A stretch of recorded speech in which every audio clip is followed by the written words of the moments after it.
things. As usual, I'm just trying to share the link now. So it's not appearing on my. There you go. Let me just share it very quickly so that we can start. And this afternoon is going to be very exciting. You know why? Oh, because we will just be doing very freewheeling discussion. Nothing to really, no structure to follow in anything like that, which I like because I guess they don't like that much structure either. Good afternoon, mga Pageantry. Welcome to episode 8, season 4, episode 8 of Pageantry Norms. God, it's already season 8, season 4, episode 8.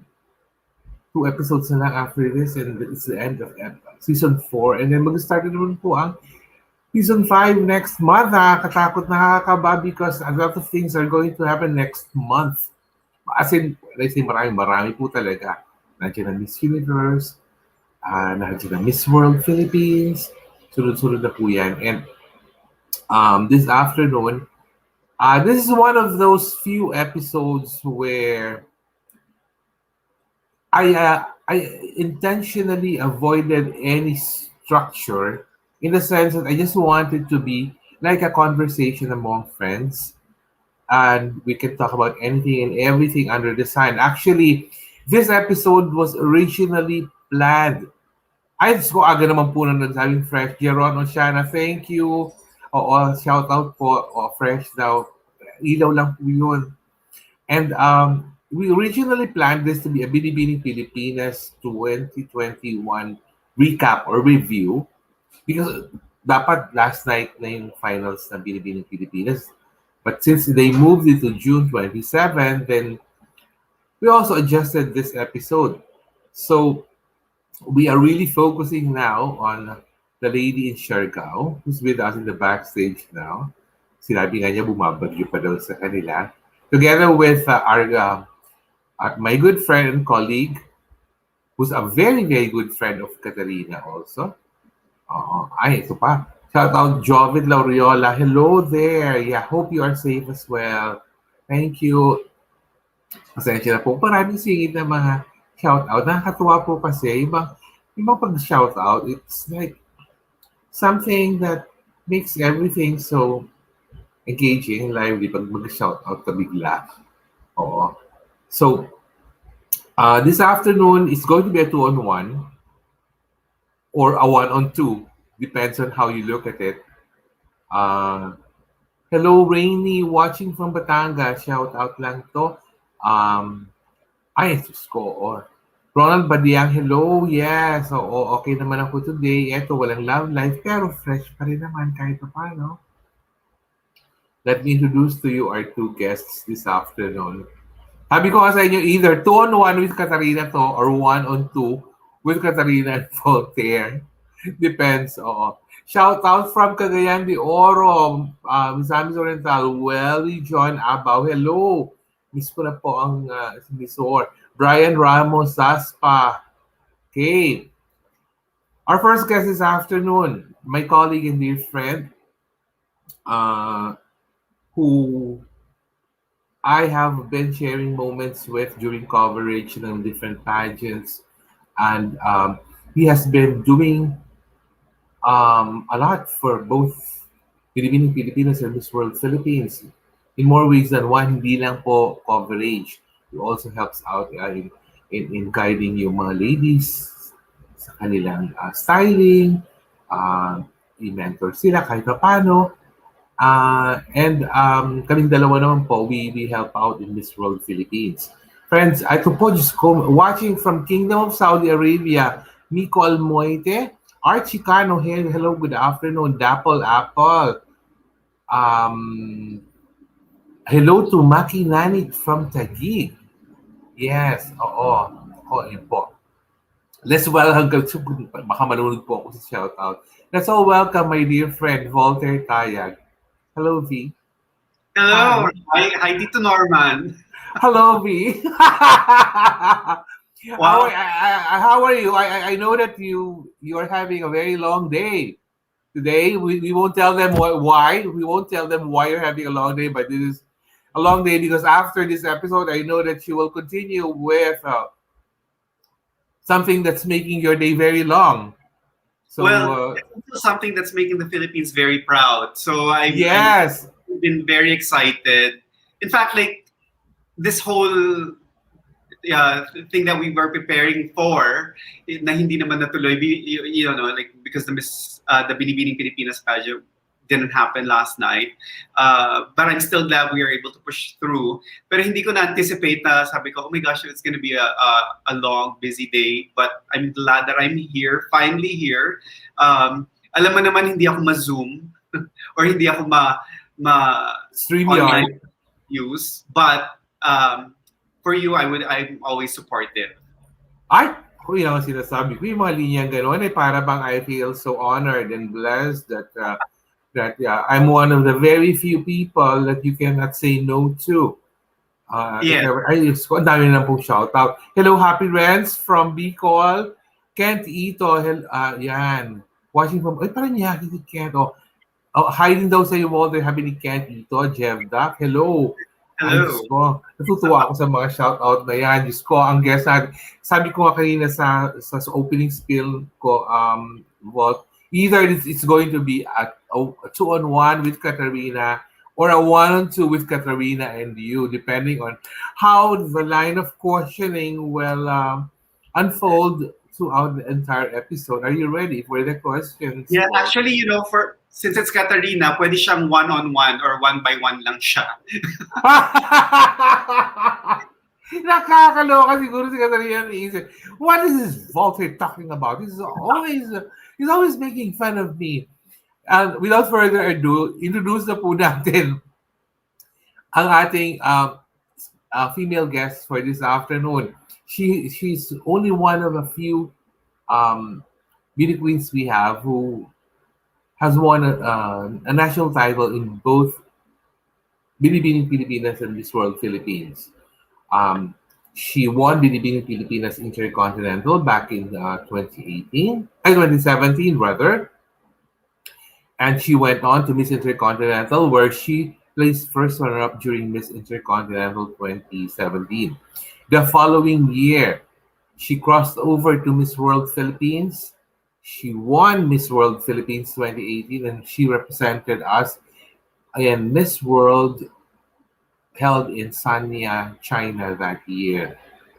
And sabi ko nga po niya earlier, bumabagyo daw ngayon sa Siargao where she is, but umeffort po ang babae ito.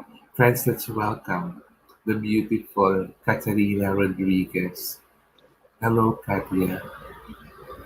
Hello! Thank you po, Tito Norman, for the introduction. That was so nice. And yes, nandito po ako sa Siargao at may bagyo ngayon hanggang Tuesday ata. So, bear with me lang sa internet connection. And Oh in my case you God! hear dogs barking, we have We 11 don't dogs. mind. We don't mind dogs. We don't mind the storm as long as you're there. As long as your beautiful face is there, we don't really mind at all. Bumabagyo dyan, ibig sabihin, the weather is a little bit cooler. Yeah, The it's breeze is colder. stronger. My God, it's so hot here in Manila. It's like we're in the middle of a frying pan. It's so hot. I Oh, couldn't wow. last it. Yeah, I'd rather be there with you in Siargao where the water is just nearby. You can surf even if it's stormy and everything. And how is life in Siargao, my dear? It's really good. Walang COVID cases ngayon. So, there are minsan parang never over 20 cases. So, quite few lang. And they take really good control if ever there are cases. So, they're quite strict with handling the situation here. So, we don't really feel the pandemic.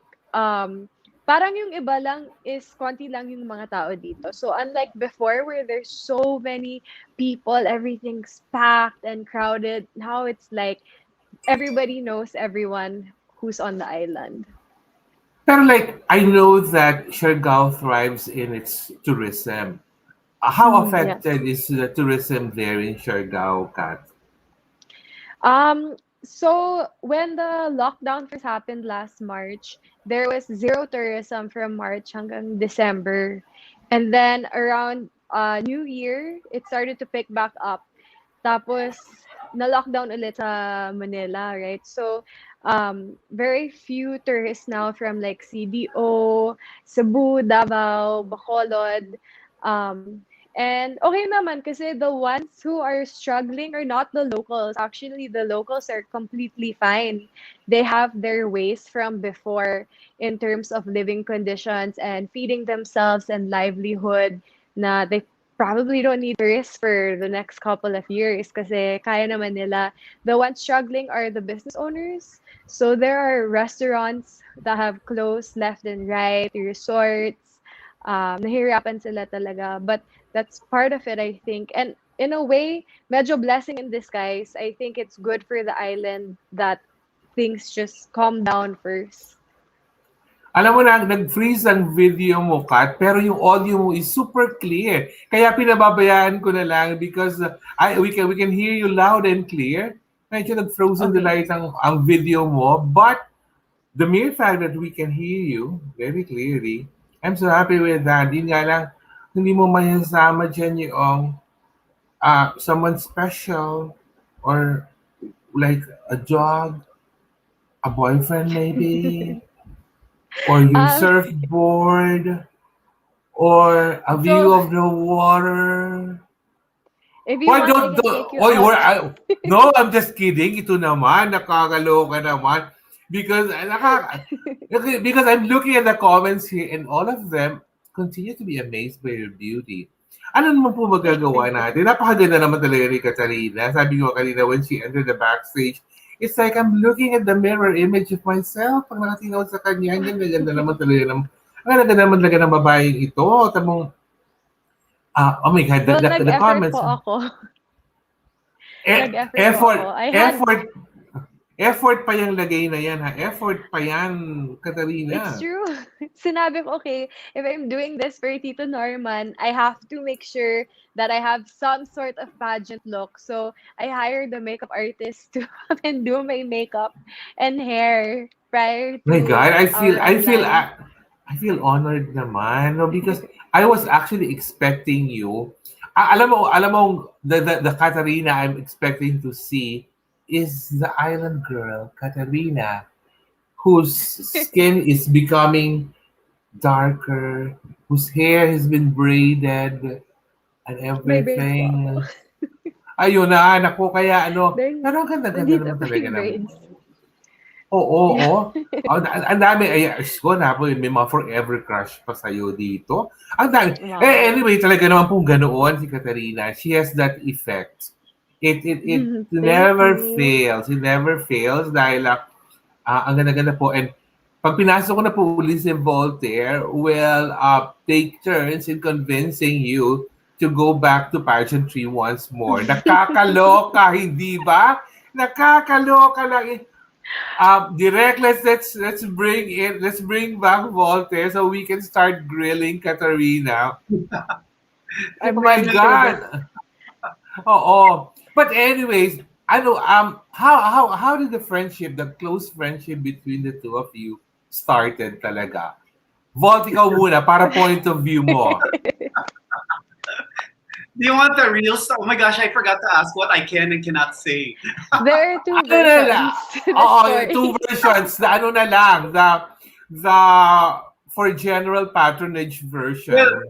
it really started because I've always seen Katarina in Binibining Pilipinas, but we only knew of each other and then through Marielle.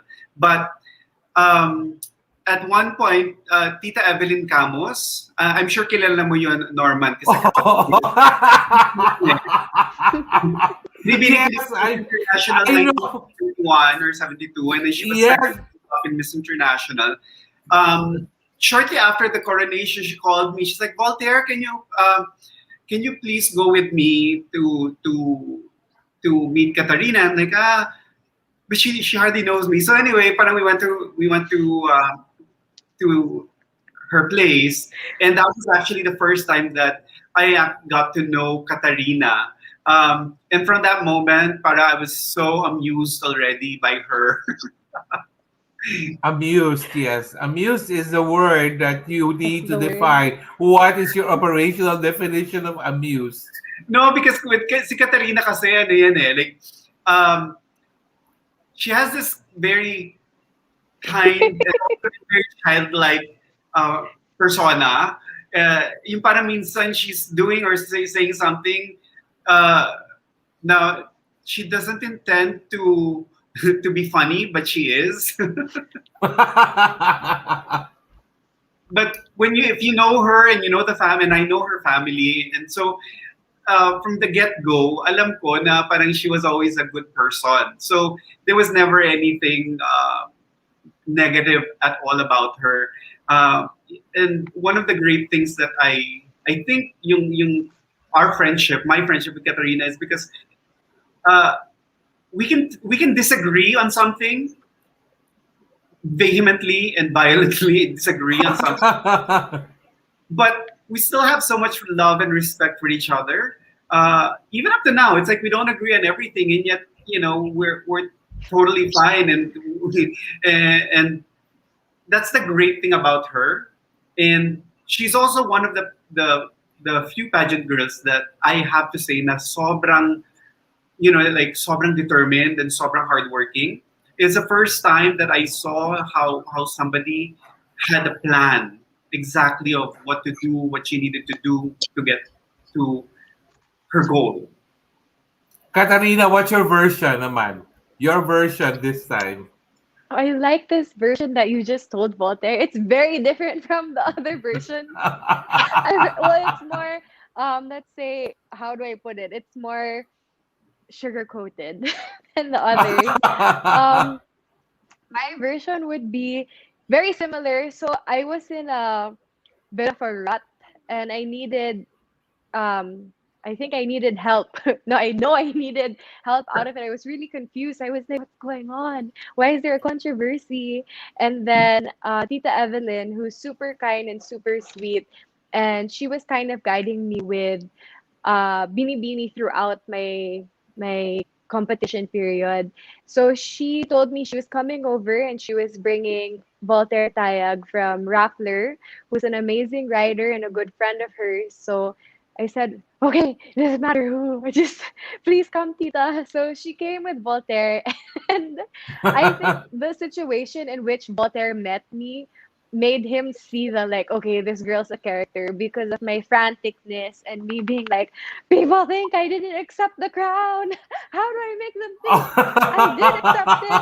I was just sleeping. And since then, Voltaire is like the person I go to. If he's not the first, he's one of the first I go to when I have any sort of like fork in the road in my life, whether it's like joining Miss World Philippines or um, doing something in my showbiz career, something new, or even entering showbiz, or even like between boys. He's like the one who I call him, like, Voltaire, I have a problem. And then, it's really nice to have that person and that guidance and somebody like him who it's very selfless when he does things. It's not like for his own intentions. He really wants to help me. He really wants to help the girls. Ano ba 'to, Mutual Admiration Society? My Oo. God! Pero Oo, hindi. talaga Ano, ano, naloka ako nung una siya lumabas. oh, sige. Because I was waiting and then I'm like, so alam mo yan, I was looking around. And in fact, like, it was only a few months ago that I told Katarina everything that was going through my head. Tapos tawang-tawa siya. Because when she came out, yung parang ano, yung nakatunik, Oh, tapos yeah. parang calls her Lola, Bagong Mom, gising. blah, blah, blah, blah, blah.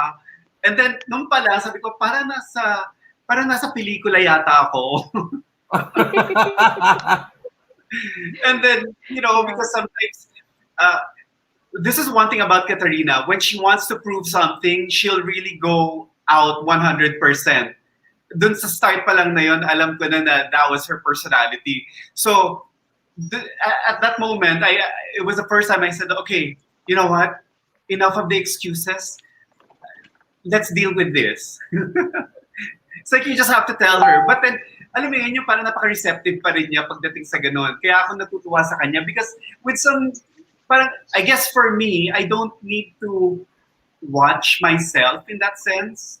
Like I can be totally myself in dealing with her. And I know she's not going to be offended. That's how, okay, so that's Yes, something I oo. loved about Voltaire is um there's so many people you meet when you're competing. And when you're a runner, a contestant in any pageantry, there's lots of people who want to help you and they have different intentions. Usually good. They all want you to win. But what's nice with Voltaire is he looks at everything from all perspectives. So when he's guiding a girl, he will tell you what he wants. He's like, this is what I want for you, but this is what I know is best for you. And I think it's really rare to find that kasi sometimes yung mga ibang trainers, nagigigil sila. Parang gusto nila na, or yung tingin nila sa'yo, like, oh, okay, parang she's a Barbie doll. Gusto ko itong styling para sa kanya kahit hindi bagay. With Voltaire, he'll tell you, I want this for you, but alam ko na hindi to yung style mo. And hindi to yung pinakabagay sa'yo. So, it's so rare to find that, I think, especially when you're pressured by all of the competition pressures on you, and you're just like, who do I trust? Who do I turn to? And my intuition told me right away, this is somebody who is going to be my good friend for the rest of my life, who I can trust. Actually, ano na nga yan, dumating na sa point wherein, whenever I would kid tong si Volte, I would tell, so who do you want to Gazini this year? Because like during 2019 Pilipinas, she really rooted for Gazini from start to finish. Sabi ko nga, so this year, sino ang gusto mong mag-Gazini? Sino ang igagazini mo ngayon? And of course, syempre, we have our private conversations. I cannot tell in public kung sino-sino yung pinag-uusapan namin mga girls. But all I can say is that pag si Katarina pinag-uusapan namin, it's either we talk seriously or complete opposite yon, as in tawa na lang kami ng tawa about you because there is this spontaneity about you that people will really fall for. Kumbaga, see, well, Voltaire is one of them already because the two of you have become very good friends. Pero what was your first take when you learned that Katarina will retreat to the islands and become this girl who's lying on a hammock under a coconut tree and just serve to her heart's delight? Actually, I had no time to react kasi nandun na yung lola mo. Even, I think it was immediately after we shot the show, The People's Queen, at some point, parang I kept waiting for her to come home to prepare for Miss World. Tapos, parang, sabi ko, ano mo nangyayari? Parang babalik pa ba to? Parang ang tagal-tagal na niya sa Surigao. And then it's like, a couple of days before the actual Miss World Philippines screening, doon pa lang kami nagkita. Tapos parang, she was so dark na hindi ako sanay. Parang serious ka.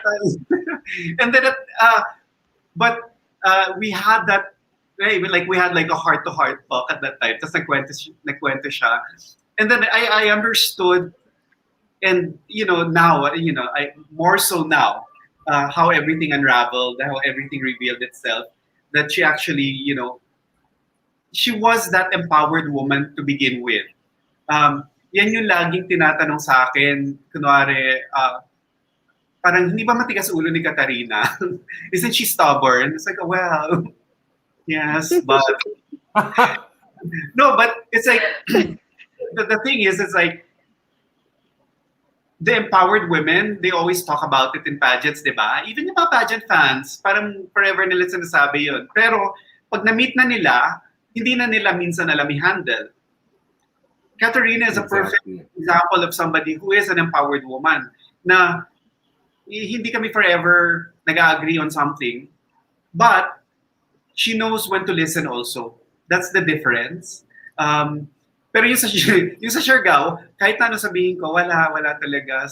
Sinunod niya yung Tinunod niya ang puso niya talaga, Siargao, nagkakaloka. Pero kasi ito naman si Katarina, he really strikes you as delightfully stubborn. Yung mga gusto ko, ang ganda-ganda ng combination yung delightful and stubborn.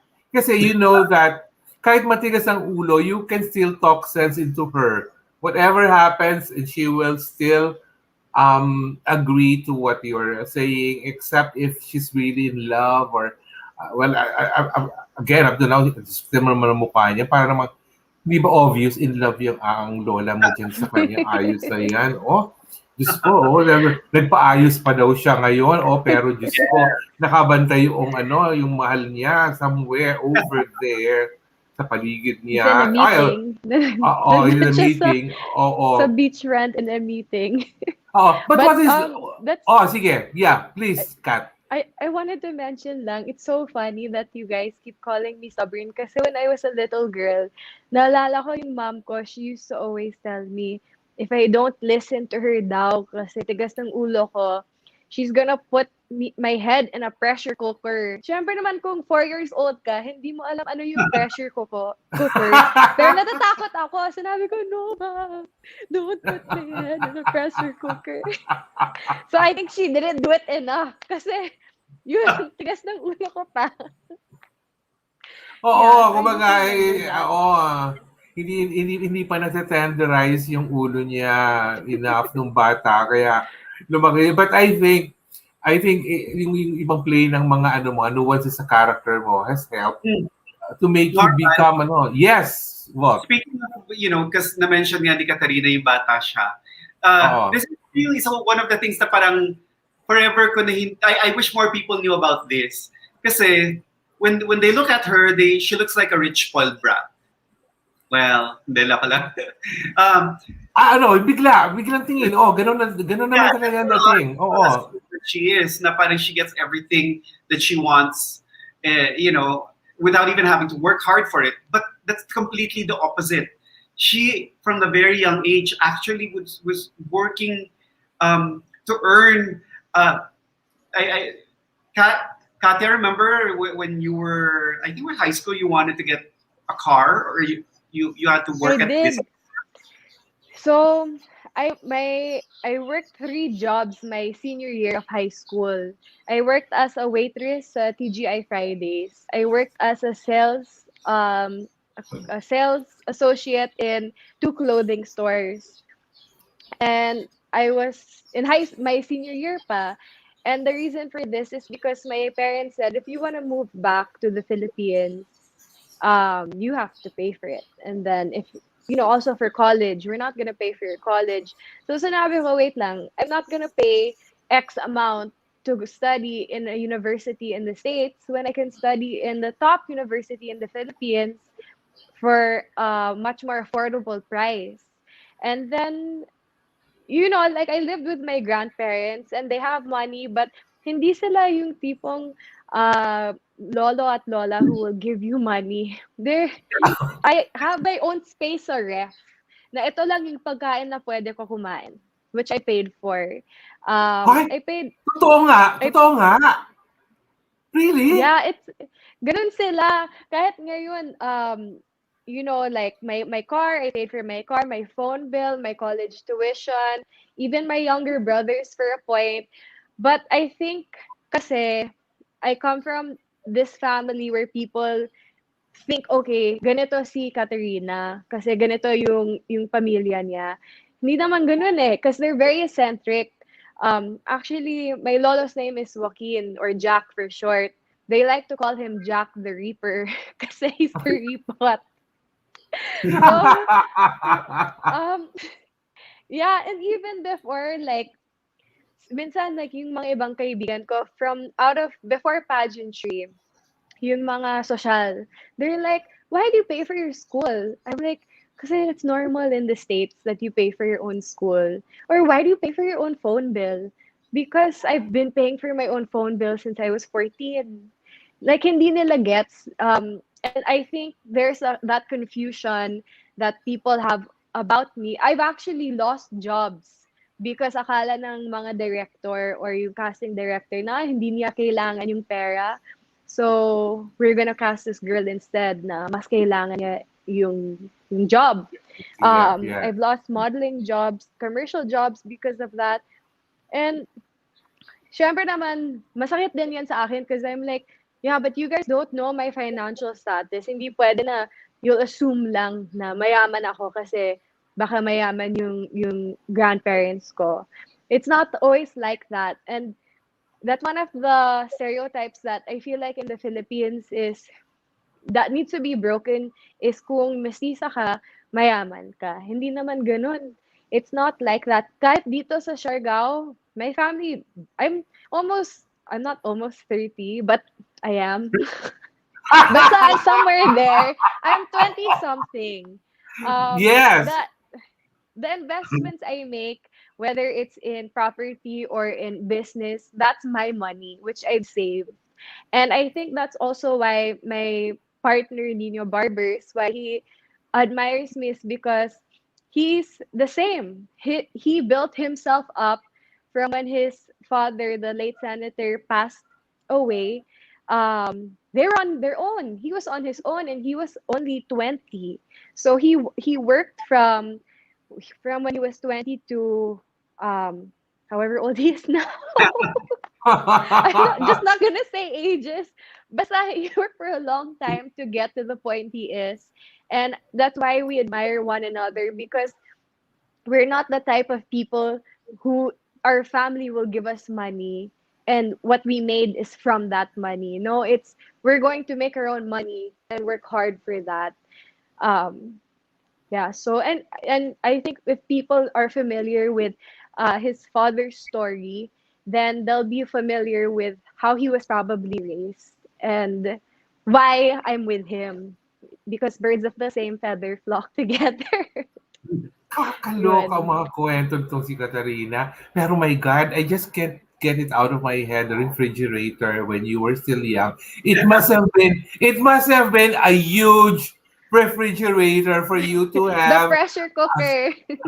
You must have a corner where you put all your food there, your yogurt, your fruits, Yung ref. whatever. Yeah, yung ref. It Yeah. must have been a huge refrigerator ref I para. even remember one time, this was during Miss World Philippines. My lola ate one of the foods, my food prep, which is mahal because I have a very good nutritionist and trainer in Manila who I invested in because, diba, Voltaire, I can slim down fast because of Yeah. this trainer and nutritionist.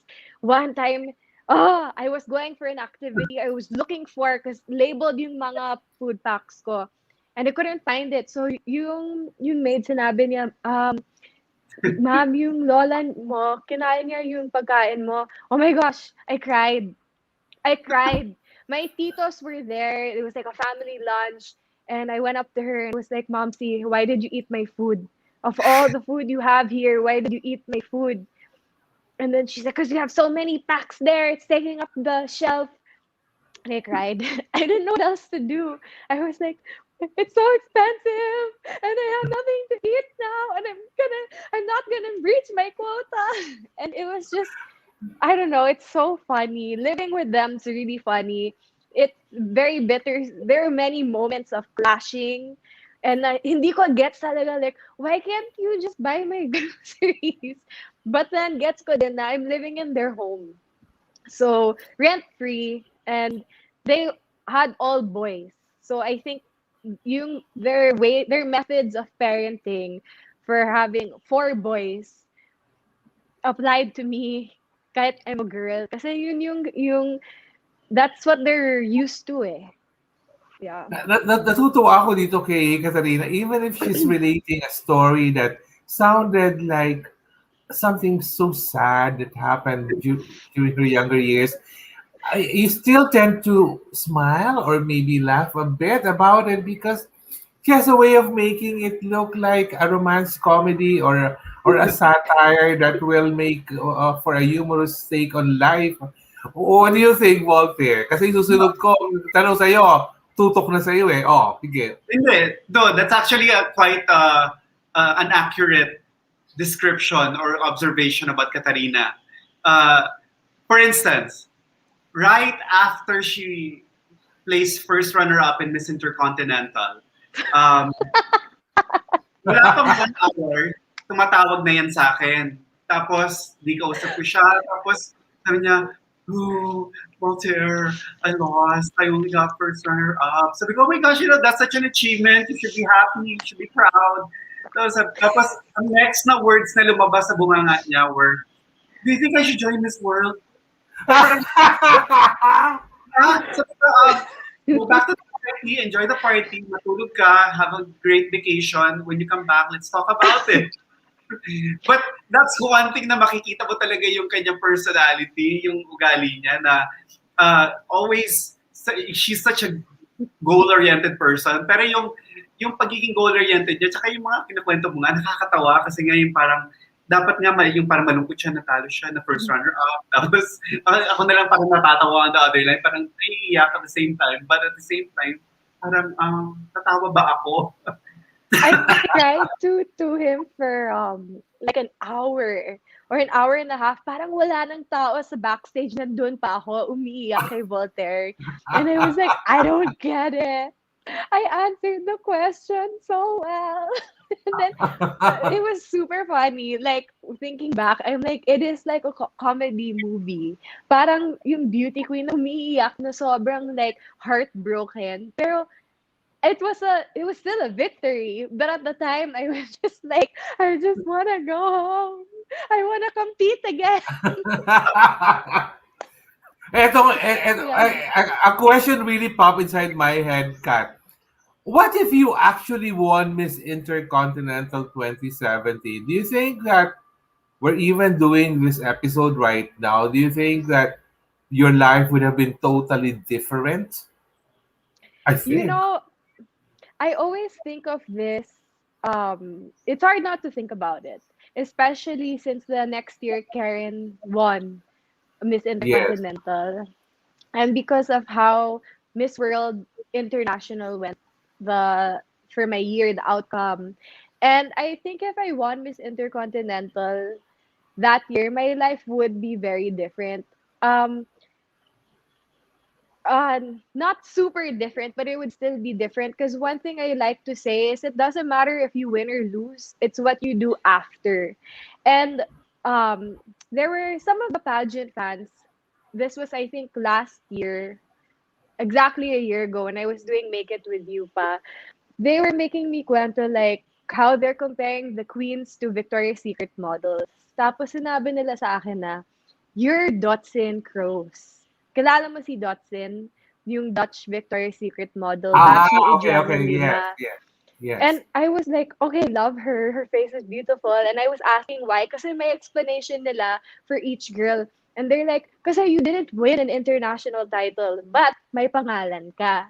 And they were saying she's not a main Victoria's Secret like Alessandra, Candice, but she has a name. And I was like, oh my gosh, you guys are right. And I was thinking like this is such a nice analogy because I don't remember where I read it, but even before, it was during Asia's Next Top Model that I knew, okay, doesn't matter if I win or lose, it's how I act after the fact. And I think that's why if I did win Miss Intercontinental that year, um, because I won, it would have made me it would have given me more steps up in terms of my career. It would have given me a bigger push in my career because I would have been the first Filipina to win Miss Intercontinental. That's how I look at it as. Yun na nga yun. And Voltaire, since you were somehow there, present, when for Katarina during Pilipinas Intercontinental, and then for Miss World Philippines, mag-segue na ako sa sashaying a la Voltaire Tayag, where you can really traipse in and out of the two biggest national pageants merrily. So, Um, how did it somehow happen that yung baga, your role in both organizations is not, ano naman eh, it's not set in stone, but it's something that comes out of our passion in pageantry, our dedication to guide pageant girls to win, to make them win. Kasi alam ko naman ano eh, when you, if you take care of someone na i-coach siya, ang gusto mo talaga manalo siya. Walang, no negotiations, win talaga and stuff like that. So sa iyo, how did everything happen for you? Na yung kumbaga parang ayun nga, parang moving one from one end to one end talaga and everything. Actually, when I started, I was a big pageant fan, and I came with that mindset. But I think being given this opportunity later on in life, I realized that there was a bigger purpose, and that's what I felt talaga when I first joined the sort of like self love retreat of the 2017 batch of Binibining Pilipinas. I didn't know Leah Bernardo, and I was there among with other media. And then at some point, they asked the media to step out already because they were going to begin the session. But I was asked to stay for whatever reason and to participate. And I thought that was like very unusual because she doesn't know me. Um, I'm very new. I was very new, and then I realized that it was actually at that moment that I found my purpose in pageantry, and which is much more than like either being a runway coach or being in Q&A or personality. It has to do more with guiding them in life, because I think sometimes there's so much focus on the crown that they forget about the girl. They forget about the woman that's competing and how she, everybody's telling a lot of the candidates what to do. You should do this. You should wear your hair up. You should wear your hair down. But they never really ask, how are you doing? How do you feel about it? And I felt that that's the role that I sort of fell into, and with and I've been fortunate that there's been a lot of the girls that have been that I've been close to and have opened up as well.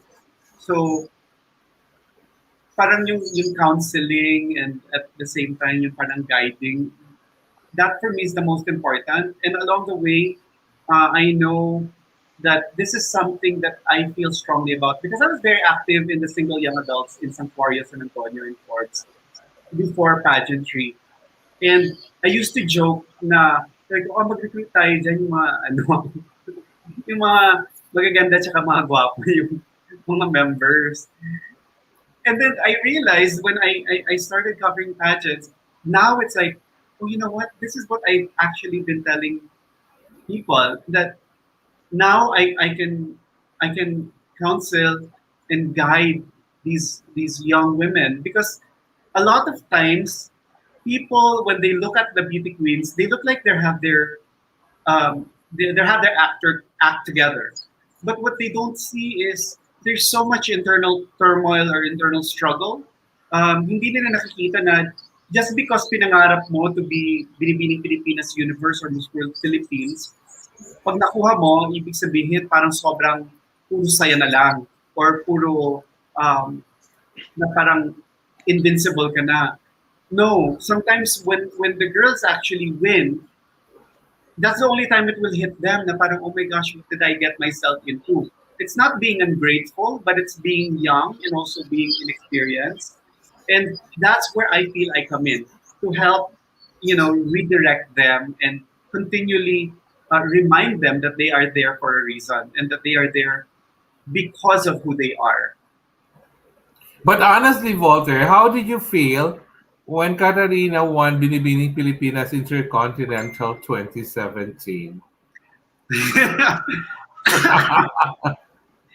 In 2017, during Binibini Pilipinas, hindi pa kami close ni Katarina.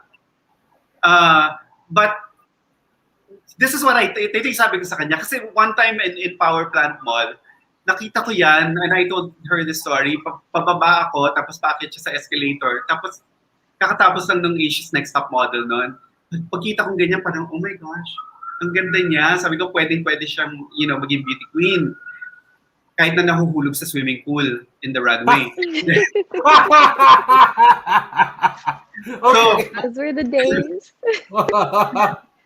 then, and then in Binibini, um, when the competition was going on, of course, at that time, si Mariel, I was very close to the family of Mariel, and I was the one helping her also. But alam mo naman ako, facial beauty ako lagi, Yes. like super important. And so, even if Katarina, parang hindi ako convinced sa runway niya noon. Hindi ako convinced minsan dun sa ano niya. But in my predictions and in my choices, I put her as international. Because kahit anong gawin mo, yung beauty niya, lulutang niyan. It's there. It's just a matter of like, honing her for a particular pageant. So, nung nanalo siya as Intercontinental, I think one of the things that I did tell her was, there's a reason why you're Intercontinental. Maybe you'll be the first one to be Miss Intercontinental. But whatever it is, you are there already. So just trust in the process and then and see how it unfolds. So when she finally decided to join Miss World Philippines, were you able to guide her very well It, during the okay, national competition? In Miss World Philippines, I knew she was even more determined, more hungrier than ever, because that's the type of person that she is. But one of the things is because we already had that closeness and that friendship at that point. And the thing that I told her was, look, when we're at the pageant, because diba, I went with them also to El Nido, and I was there at a lot of the other events. But what I told her was, during the events, I'm not even going to be around you. I'm not going to talk to you much. I'm not going to, hold your hand or make chica with you. I'll be with the other girls, which is what I did. And of course, like if the other girls, needed help or needed advice, I was there for them. The thing with me, I can be super close to somebody and I can be coaching them. I could be friends with them, but I can tell them exactly where they stand in the competition. I can tell them honestly who their competition are. Um, I'm not one of those parang super blinded lang na, oh, ikaw na yung ganito. So, yung sa Miss World, I was actually, even up to the time na yung mga finals na, I never took anything for granted. Because with pageants, alam naman natin na anything can happen. Or, even up to the last part. Pero yun, lagi ko lang sinasabi sa kanya, oh, keep your answer short, ha? Keep your answer short. I know you can talk. But That's well, true. she gave it her all, and she proved that she was a rightful and deserving winner. Oh, kasi during the 2017 competition naman kasi, 2018 rather, for Miss World Philippines, I knew already that in the bag ang Miss World Philippines crown for Katarina. Not because na para bang she is a crossover Binibini Pilipinas, pero in that year's batch, I know that she's the one that, or who will represent us in Miss World. Kumbaga, pinaka-best representative natin siya. Pero ikaw ba, Katarina, did you doubt yourself during Miss World Philippines? Or were you that confident already na I know I have this? I cannot let another girl take the crown away from me. No, I remember the so Voltaire is like exactly what he said. He's gonna tell you how it is. And I remember in Miss World Philippines, we spoke maybe 3 times lang on the phone, which is super conti compared to our usual phone conversations, especially when he is guiding me and coaching me. And one of them was after the closed door interviews. Kasi he was there and he couldn't give much because of course he was behind the door. At the time he couldn't tell me like what was really going on behind the doors. But throughout, he was telling me, you know, you really have to be careful for Maureen. You really have to be careful for Maureen. And then the other girls also who were showing up, and I got really scared. And even so, I don't know if I should say this, but this was one of my like super special moments. I think it was the night before the coronation, the actual coronation night. Pia Wirchbach WhatsApped me a message. And it was super sakto because I opened it. I was crying in the banyo after rehearsals because the Miss World organization people had visited our training, and I could see them eyeing Maureen. And alam ko din na siya yung bet ni Julia Morley yung time na nag-compete si Maureen sa Miss World USA. US. Yeah, so I was like, oh, like, kung siya yung favorite nila, wala akong chance because they didn't even look my way. It was just like her. And then I was just like, okay. So after the whole training wrap up, so pumunta ako sa banyo tapos I was like crying. And then I got a message and it was Pia. And she sent me a really nice, sweet message, very inspiring. Um, I really hope I still have it. I'm pretty sure I screenshotted it because it was in WhatsApp, I remember. And then I just tried to keep remembering the words she said. And not just her words, but also Voltaire. One reason why I'm very active with my advocacy still today and probably till the day I die is because Voltaire, as he said, he reminds the girls why you're there. And he would always remind me that when he first asked me why did I join pageantries, and I said for the platform, the advocacy, the opportunities it would bring me. He would always remind me, and that's my constant reminder na okay, I did pageants so I could be ambassadress for Save the Children Philippines. So I could be the voice for the voiceless. So I can use my platform that pageantry gave me. And that's also why I'm very thankful to him because he will always bring out who you are to you. He knows how to show the girls that this is you. This is your essence. This is your reason of why you're doing this. Never forget that, no matter the outcome. So, kahit hindi ako nag-place sa Miss World International, did any of the other Miss World contestants from around the world that year become ambassadors for one of the top children's rights advocacies in the world? No. And I feel like the sincerity of a person always comes out stronger than when you try to build up this image. Um, and some people are super loved because they're so authentic. They're also super disliked because of their authenticity, but that's the risk. And they always say if nobody doesn't like you, if nobody dislikes you, you're doing something wrong. And I rather stay true to myself. So I really appreciate Voltaire's words and also Pia's words for reminding me like who I am, which I think is why the night of Miss World Philippines, I was like, I'm I'm Filipina. I'm a Miss Philippines. So tonight's my night and I want to be Miss World Philippines. And I think that's why when the Q&A came about, um, that's why I love Q&A because that's when I can show myself, my true self, and show my heart. So when you finally won Miss World Philippines, you competed for the bigger pageant, and Voltaire also followed you there. Yes. And so, before I even ask you about your frustrations, Katarina, about Miss World. Let me ask Voltaire first. When you finally arrived in Sanya to see what's happening with Katarina, what were your initial thoughts then? Actually, no, nung una takot na takot ako kasi parang nung pagdating ko doon, yung sa customs, parang tingin ng tingin sa akin na parang, have you been here? I'm like, no, I've never been here. And in my mind, it's like, ano nangyari? And like, I was very afraid like in China. And then, Mm.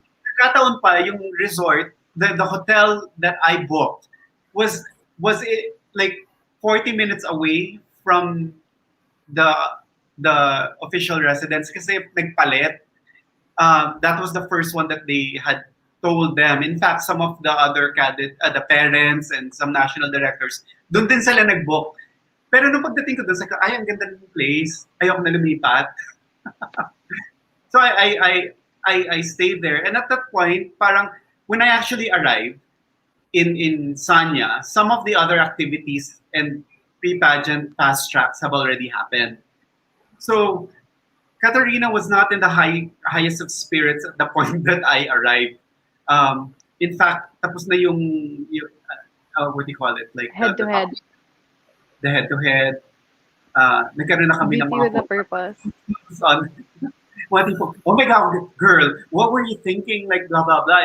Like, nagkaroon ng mga conversations.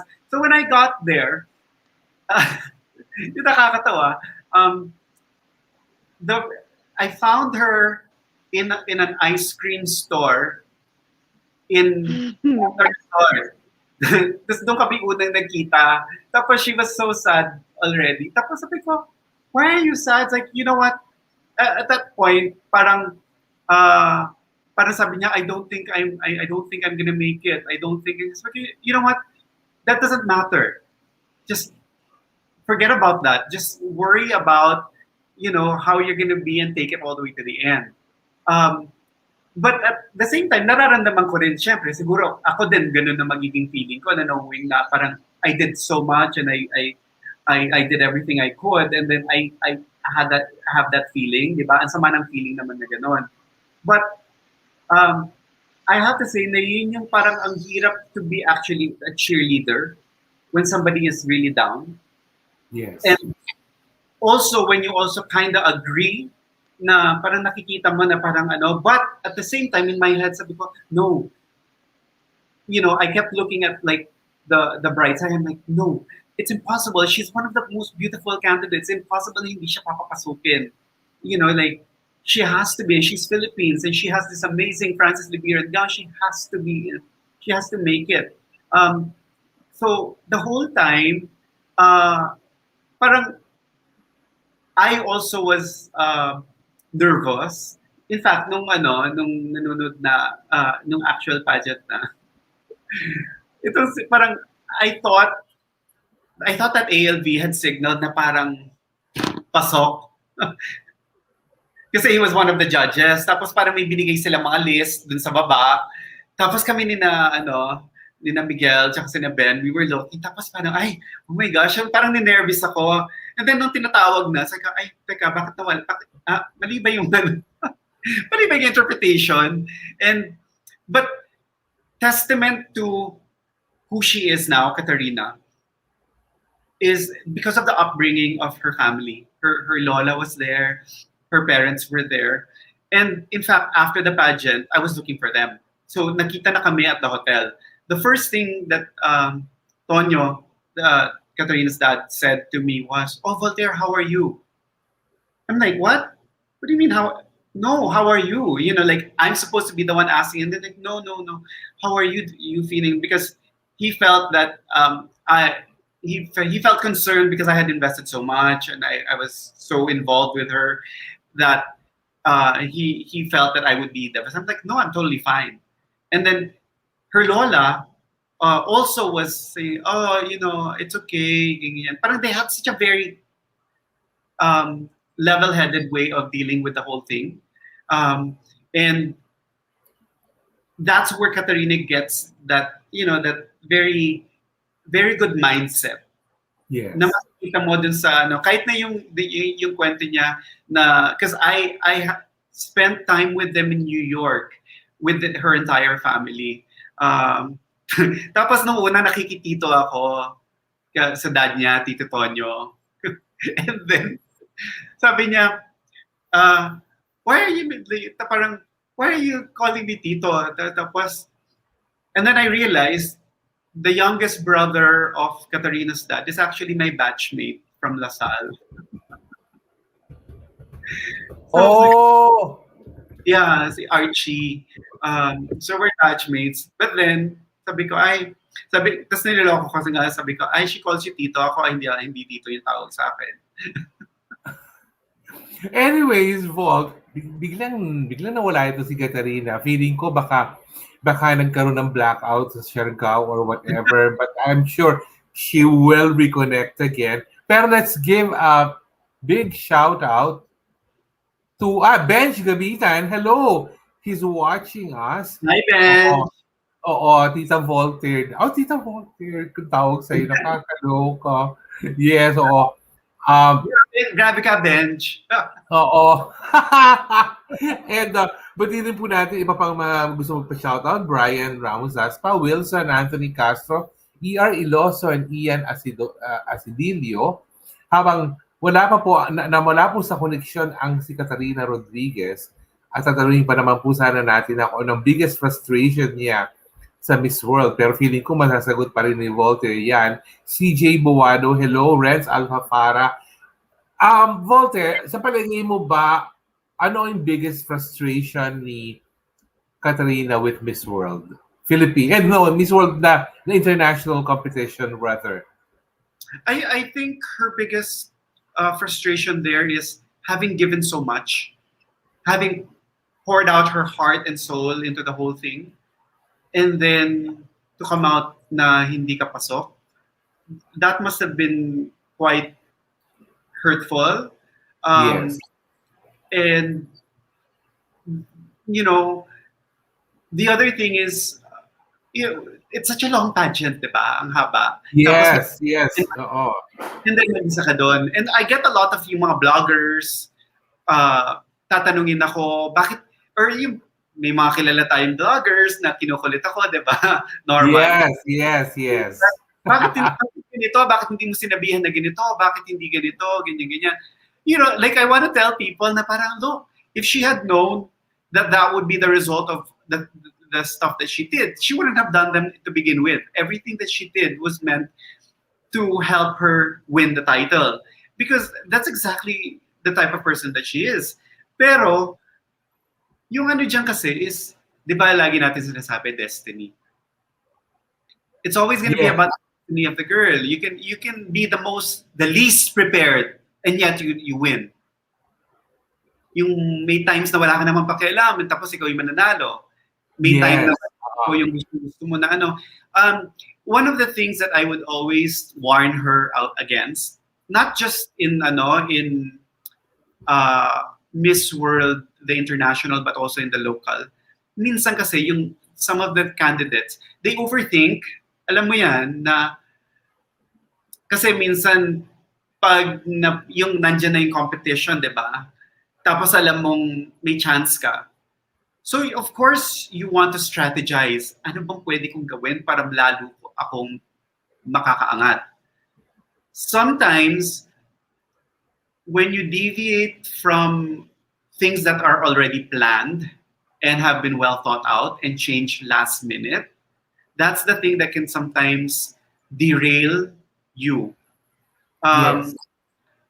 From my point of view, I think that's what happened to her because I kept telling her, stop overthinking. Yun yung problem kasi pag matalino yung tao na ano, lagi ko naisip yan, sabi ko, do I want a candidate na yung sunod-sunuran lang na lahat na sasabihin ko susundan lang? Or do I actually want somebody who is a thinking, living individual? Alam mo kasi Yes. yun. Nakakaloka. Okay. So, I've always gravitated towards the ones that actually are thinking, living individuals. And sometimes it works in their favor and sometimes it doesn't. For me, as long as they did it, had the conviction to deal with it, the consequences, and had the conviction to stand by their decision, yun yung important sa akin. What happens afterwards, if she wins, that's like the cherry on top. If she doesn't win, to me, she's still a winner for having been that person. Kasi ang dami sa mga queens, and I think we've seen this being so involved in the pageant community, is a crown does not guarantee your success, or the crown doesn't guarantee your happiness after you win. There are a lot of girls, because they only followed everything to the letter, that become lost after they win a title, after they win a crown. Um, and there are some girls that don't win a crown but know exactly where their life is going. So the crown is really just a stopover in your destination in life. That's what Yes. I always tell them. Um, of course, masakit pa rin pag hindi ka nanalo. And that sucks. You know, you go in to win, of course. But when you put it into perspective, di ba?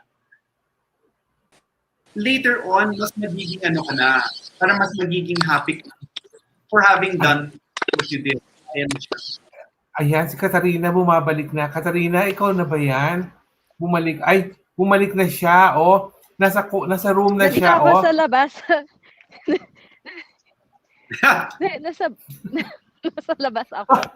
my Can you guys God, hear me? virtual room tour na. Ay, I virtual. love it. Are you giving us a virtual tour, Katarina?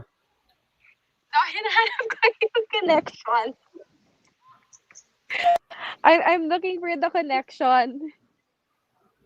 No, but you're actually outside na the place where you're Ang staying. ganda. Oo, and it looks like it's not hot in there. Kumbaga parang pinanggalingan nga ng signal number one, so it's cooler. Yeah, it's very windy. Very, very Uh, we, windy. we like Windy because Windy doesn't give the best hamburger, but it makes us... pero, Katarina, sagutin mo tong question na to. How do you sum Okay. up your Miss World experience, Kat? Miss World, not Miss World Philippines. Miss World. Okay. Am I lagging ba or hindi naman? Sige lang, sige lang. Okay Just keep lang? on talking because your audio is very clear.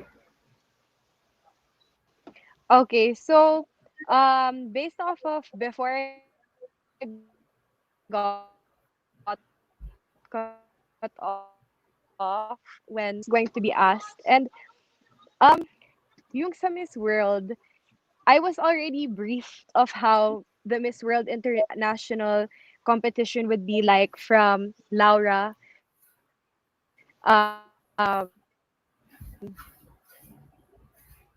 My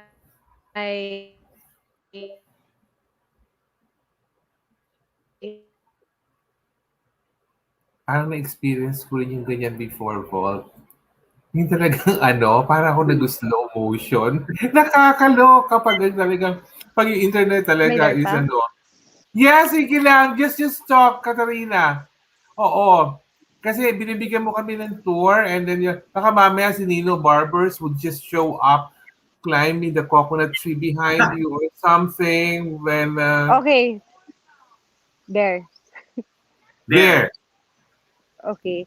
So, um, yeah, I was briefed because from Laura, and I feel like it helped prepare me with what to expect. But syempre naman, when you're competing in one of your dream pageants internationally, you will be heartbroken when you find out that they don't stand for what you thought they stood for. Nainis din ako kasi hindi din ako briefed prior to leaving by the people who were supposed to brief me with the expectations in terms of like the things I needed, what the pageant is like.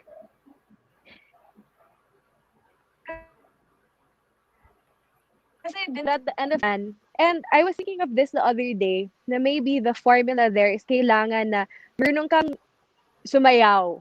I thought maybe that's important. Because naalala ko yung mga na pumasok sa top, magaling sila sumayaw. And then I remembered my Miss Canada who was in the talent competition. She placed there. She had a solo in the Dances of the World. She was really always in the rehearsals. And I thought she was a favorite. Pero hindi din siya pumasok sa top. And how her performance was. Dapat pala si Voltaire pinapadala natin sa Miss World eh. Kasi sanay sumayaw yan.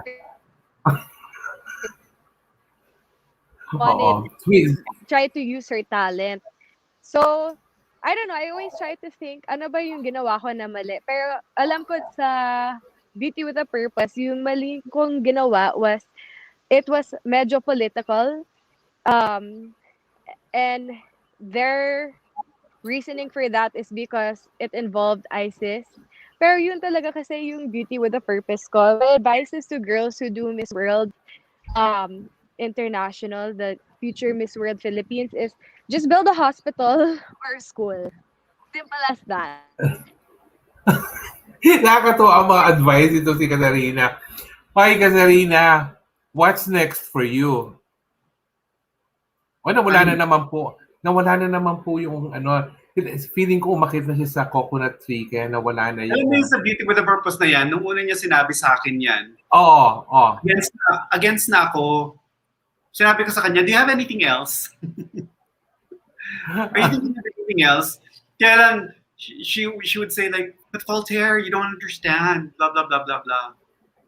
Like, Oo. okay.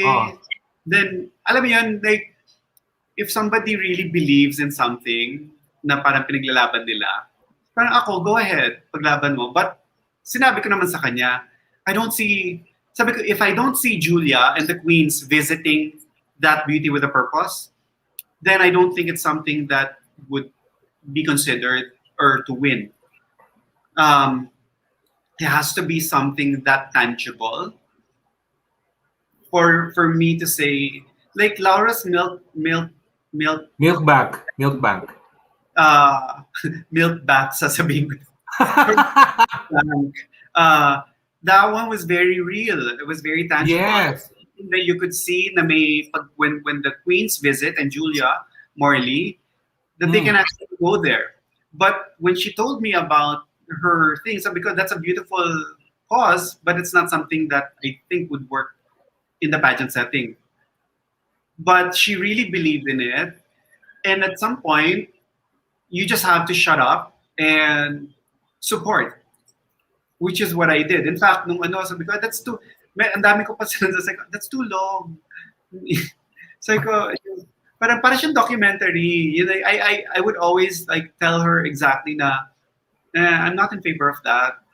Pero I'm not the one competing. Yun yung lagi kong inaano. Kasi, alam mo yun, yung parang, kung yung nagko-compete, bilib na bilib siya dun sa gagawin niya. That would kill me, di ba? That Yes. would translate. It's like pag merong gown na gustong isuot ang isang candidate tapos hindi mo masyadong feel, but the candidate loves it, then you know what? Go ahead, wear it because you'll feel most beautiful. And we've seen that time and again. Uh, pero natatawa ako din yung sa mga iba niyang ano, sa mga iba niyang, Oo. theories. Pero, Oo. Eto, since tayo naman, Voltaire, we're also both involved. We help out sa Miss World Philippines for this year. And then tatanong, ano pa daw po ang update nyo sa Miss World Philippines? May mangyayari ba daw this year? Pero since bumalik na naman si Katarina, nakababa na siya sa coconut tree. Oo, tanungin na natin siya muna. Kat, ano ba? May dala ka namang buko dyan? Ano ba? Gusto ko na ng fresh book. Hindi po. Are you, Yung buko. Katarina? Yes. Oh, what's next for Katarina? I feel so bad because I feel like I haven't been able to share yung Miss World story ko talaga. But I just wanted to finish off yun. If you're going to do an advocacy for them, just do something simple. Don't try and change the world. You can do that after. But I don't regret my Beauty with a Purpose because nationally it got a lot of really good feedback. And if it wasn't for me doing that, I don't think Save the Children would have asked me to be their first ambassadress from the Philippines. Ngayon naman, kasama ko sa ambassadress list is Liza Soberano. And I Ay! feel that Mm-mm. um, being the first ambassadress is a big deal, the first Filipina ambassadress, and then being an ambassadress alongside Ria Ataide, Sia Vigor, and Liza Soberano especially is a huge deal. And if it were not for my BWAP, I don't think they would have asked me because they wouldn't have seen the sincerity I had in wanting to help Marawi. So yun, that's just to like finish that thought. Yes. And then your next question was, ano Okay. yung next What's akin? next for you?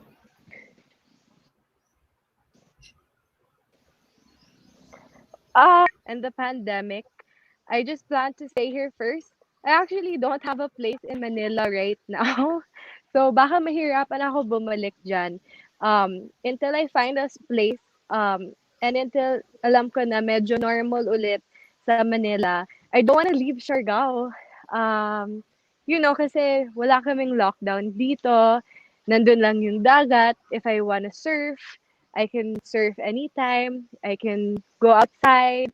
We don't wear face shield here.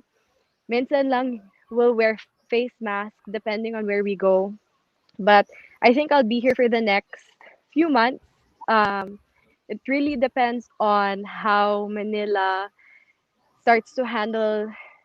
I don't even want to call it second wave kasi uh, clinically speaking, hindi pa tayo nasa second wave. So just depending on how Manila handles everything happening now because of COVID. So for now, nandito lang ako. But um, my management has a lot of plans for me. They're just waiting for me to go back. Pero sinabi din nila, dun ka na lang muna. Kasi lahat ng taping on pause. So, yeah, no complaints. I'm like, okay, sige, dito na lang muna ako. And then I also have, I'll be posting on my YouTube every week starting tonight. So if you guys Your wanna, vlog. Yes. yes, my vlog. I forgot to mention that. That will be every Sunday starting today. At 8 p.m. tonight. We're going to premiere my first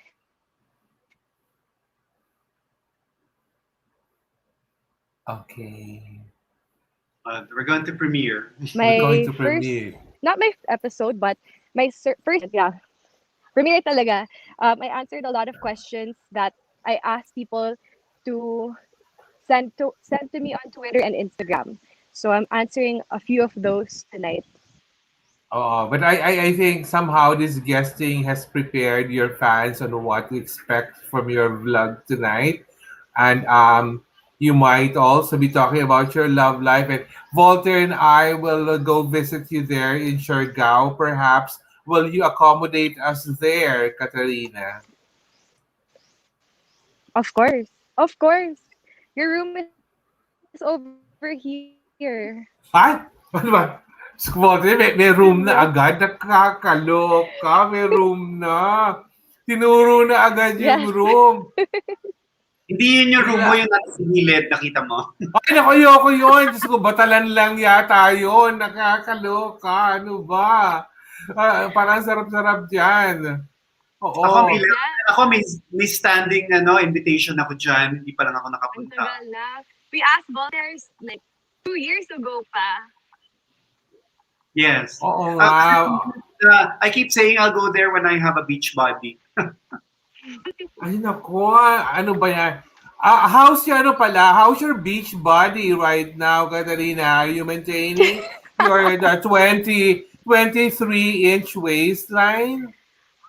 Feeling ko I'll never reach 23 inch. The smallest I've had is 24. Pero ngayon, I think I'm at a 26, 25 on a good day. But it's easy to be active here, except kung ganito yung weather. I actually bought a treadmill. Super random, but I bought a treadmill kasi um, very odd yung weather ngayon. Minsan nag-uulan, yun, may bagyo every month. It's super different from the past years. So I bought a treadmill so I can still run. Sasabihin ko sana kay Or Katarina. kasi minsan masyadong init. So, Yes. Katarina, can you give advice to the girls who are joining Miss World Philippines this year? What advice will you give them before Voltaire and I talk about what's going to happen in Miss World Philippines this year? What's your My advice to the girls? my advice is to I really think in any pageant you join, whether it's Bini, Miss Universe, or Miss World, I think to be yourself, it's people will appreciate you more if you be yourself and you show who you really are. Because when you try to be something you're not, it's it's super halata. People can see that, and people won't appreciate you as much. They're not appreciating the true you, and you want people to admire you for who you are. And I really do think if it wasn't for me being my authentic self throughout these years, I wouldn't be where I am today. Even if people say, no, you should be like this, listen, but do what you feel is like you. Okay. So, Voltaire, may nagtatanong sa atin kanina pa, ano ho ba ang mangyayari sa Miss World Philippines? Tuloy ho ba? Can you please give us an update? Ako, gusto ko ikaw magbigay ng update for them, V. Ah, Oo, kumbaga, ano lang, kumbaga, may well, I know that mangyayari po ba? there's going to be the final screening. Of course, everything is dependent now on like the guidelines of the IATF. So we're just waiting for those to be less strict so that we can continue with the final screening. What we know is that there's a lot of candidates that have submitted. Um, Very promising candidates. So it's going to be very exciting to find out who will actually make it and who actually, alam mo, minsan kasi nagsasubmit yung mga iba tapos biglang magbaback out. Yes. Iba naman parang on a whim or parang biglaan lang na parang na-excite tapos nag-join and then pagdating dun sa ano, parang ay, ayoko na pala. So I'm excited to find out kung sino ba talaga yung magiging official candidates. But what we do know is that hopefully by July we'll have already a new Miss World Philippines, and anything that happens before that will really be dependent on the situation in the country. Because the priority is really to keep everybody safe and to also abide by whatever the rules are. Yes. Bench replied here, tentatively May 12 ang final screening. Hindi po alam namin. And so many other candidates have also submitted. So, yun na po ang update namin for Miss World Philippines. We cannot really talk too many details about it. Pero, Katarina, ano ba yan? Naglilinis ka ba ng kotse o nagpapaligo ng aso? Ano ba? Para ka ba may hawak-hawak yan? What are your Nandito parting yung mga words? dogs ko. Sabi ko na nga, be, yung kanyang ayos eh. Ano ang parting words mo sa amin habang nilalaro mo yung mga dogs? What are your parting words? Gusto ko lang sabihin, thank you to everybody who watched today. And sorry ulit para sa reaction ko. Nakakainis talaga kasi if all the days today there had to be a bagyo. And I really do think Oo.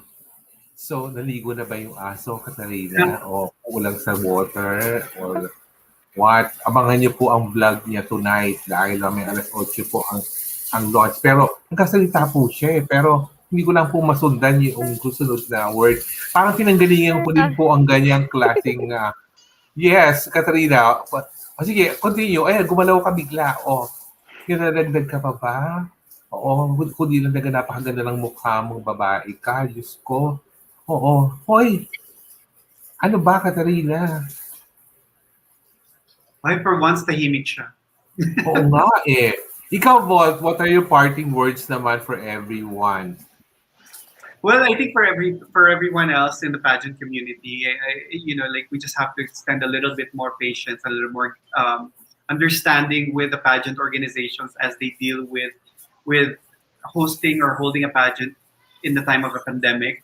Now, with the girls, um, I hope that if any other year, uh, this year, if we can be a little bit kinder to the candidates, extend a little more understanding and a lot more support and encouragement, because I think they really need it these days. It's not easy to be a candidate when everything you can't even plan properly. So yung physical, mental, and emotional problems that they, stresses that they're encountering is a little bit out of the ordinary pageant schedule. So, uh, if there are candidates na parang hindi, like, they're not at their best or whatever, let's just continue to support them. Kasi hirap talaga sila at this point. I think it's now time that as a pageant community, we really come together uh, and show that the relevance of pageantry is beyond all the superficialities, but in order to support these women fight for their dreams. Totoo yun. I fully agree, V, because that's also the reason why I keep on getting the Filipinos to guest kasi I want to sustain yung kanilang yung yung energy, the drive to Motivate. give their or to motivate them kasi if I were in their place, um I'd feel sad also that everything keeps on getting postponed. But what can we do? Eh, ganyan talaga. Life in the Philippines in the midst of a pandemic is you have no control over it. And I don't want to see Binibini Pilipinas becoming a virtual pageant by any Mm, stretch of the imagination. Not no. Binibini. Not kumbaga hindi namin ma-imagine. I think we share the same sentiment ni Voltaire pagdating do sa Binibini. Hindi dapat maging virtual yan. The same way na yung Miss Universe Philippines, dapat na hindi naging virtual. Natama naman because at least they were able to come up with a compromise. And we also want Miss World Philippines and the organizers, the one Miss World Philippines, to be an actual pageant also. Maybe less of an audience who appreciate the live show, but still a live show or physical pageant for that matter. And si Katarina po, right now, hinahanap po niya yung shampoo ng mga dogs niya dahil, ayun po, ayun, babalik siya uli ngayon. Ayun po siya, oh. Oh, medyo nag-blackout po, pero maliligo daw yung kanyang mga dogs. Baka Pero wala na siyang load. Sa hindi ulan. niya hindi niya makita yung hose na parang gagamitin to spray water on the dogs. Katarina, since we can hear you naman Yes. sa we can hear you very clearly naman. Anong message mo sa mga ano mo, fans mo, sa Katarina troopers mo and everyone out there? Yun, gusto ko lang ulit sabihin, salamat for watching this episode of Pageantry Norms. It's such an honor to be able to guest with you, Tito Norman, and also you, Voltaire. We could talk forever. Please do watch my vlog tonight at 8 p.m. It will be in my Instagram stories, the link, so you know where to go. I answered a few questions on pageantry. I answered if I'll be joining any future pageants kung pasok pa yung age ko. And yeah, I hope that you guys all stay safe and stay healthy. And yes, yun lang. Thank you. Okay, so stay safe there in Siargao. Give your dogs a hug for us. Send our regards to Nino Barbers as well. And surf for us. And I think Voltaire would also like to send his regards to you. And he will visit you soon. Yes. You also, Tito Norman, come visit me. Is there a room waiting for us there, Katarina? Yes, I'll even give you a dog. Ha? Ano Uy, ba yun? bawal Ano ba ba yung yun? You travel, can di ba? have your own pet while you're here. Nakakaloka. Bibigyan ng room, may dog pang ano, magbabantay ba yan o ano? But I'm good with dogs, kumbaga wala naman akong problema. But nakakatuwa lang. Oo, we'll have you, we'll give you a room and then, may dog ka rin. Baka mamaya sumama na pagbalik ng Manila, nakakaloka. Hindi ko nakakayanin pagbalik ng Manila yan. But anyway, thank you po for joining us this afternoon. I always look at my counter here, yung sa live, because I always try to meet exact 1 hour, 30 minutes. Kaya nami-meet ko po yan every week.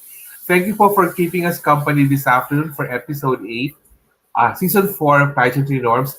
Abangan niyo po next week. We'll be guesting another set of binibinis. Objective ko na po, mission ko na po na lahat sila, all of the binibinis, they need to be guested because I need to give them the spotlight. Next week, mga favorites po ni Voltaire ang mga guests namin. Aabangan po ni Voltaire yung aming lineup for next week. Pero matutuwa siya for sure doon because one of them is a favorite of him. Hindi ko na po sasabihin kung sino yan, pero matutuwa po siya for sure. And hindi ko po alam kung si Katarina ay bumabalik or what. Pero abangan niyo po rin ang Miss World Philippines. Marami pong mangyayari diyan. We just cannot give you so many details about everything kasi nga the situation is really unstable in terms of kung matutuloy, kung mapupospone, kung tentative, but asahan niyo po yan, will give you blow-by-blow updates whenever possible. And abangan niyo rin po sa June 27 na ang Pilipinas Finals. Of course, the 69th Miss Universe on May 16, May 17 here. Abangan niyo po yan. Nag-isip po si Voltaire if he's going to hop to the Philippine Airlines flight to LA that will bring him to Florida. Pinag-iisipan mo po niya if it's worth the trip and everything. Pero, Volt, are you going to Florida, Volt? No, I don't want to right now. I don't feel any pressure. But kailangan merong mag-look after sa 500 pairs of Giorgio Bragai's footwear that will be brought there and to supervise the girls who will be fitting the Jezza heels, no? What do you think pala about the Jezza heels, Voltaire? Last na lang to. Di ba, I love na love ko yung classic heels na yun. I really love it. I think they're the best pageant shoes. I love them. I'm a bit over the platform, especially if they're exposed. Yes. Down na hindi nakikita yung platform, okay lang. Pero the Jezzas are beautiful. The colors, they're amazing. I actually saw all 4 of them already. And I know like the candidates will love them. Parang pang feeling ko susutin nila all the time. Would you know if will all the candidates be given all the colors of the heels, or will they have to choose? Yung parang alam ko is the silver. They all get the silver. Parang yun, that's what I know. And then yung silver ang And then from the nudes, they choose the one that's close to complementing their skin tone, and that's the one that's gonna be used for the swimsuit round. So which means that effectively they will have at least 2 pairs of Giorgio Bragai's footwear. Yes. And then, as you were saying, V?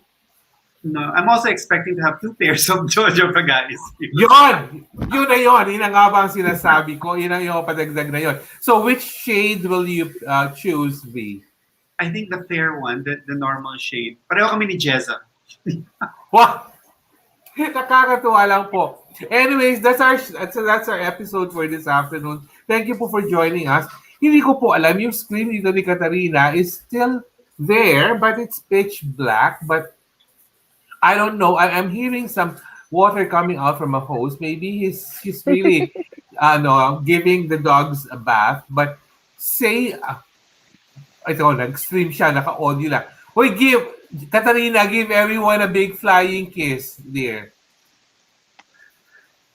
Gusto ko ang flying kiss niya talaga, parang flying kiss ni Pippi Longstocking. Oo, ibang very, very kiddie-like. Tinan mo naman, parang feeling ko lamig-lamig doon sa Siargao ngayon, nakakaingkit. Malamig na yun. Oo, kapag tawa po siya ng tawa, ano ba yan? Oo. Tuturuan mo ba kaming mag-surf pag nandyan kami, Katarina? Of course. I will be your instructor. Ay, wala bang male instructor, Katarina? Okay, sige. I will introduce you to my friends. Ano ba yan?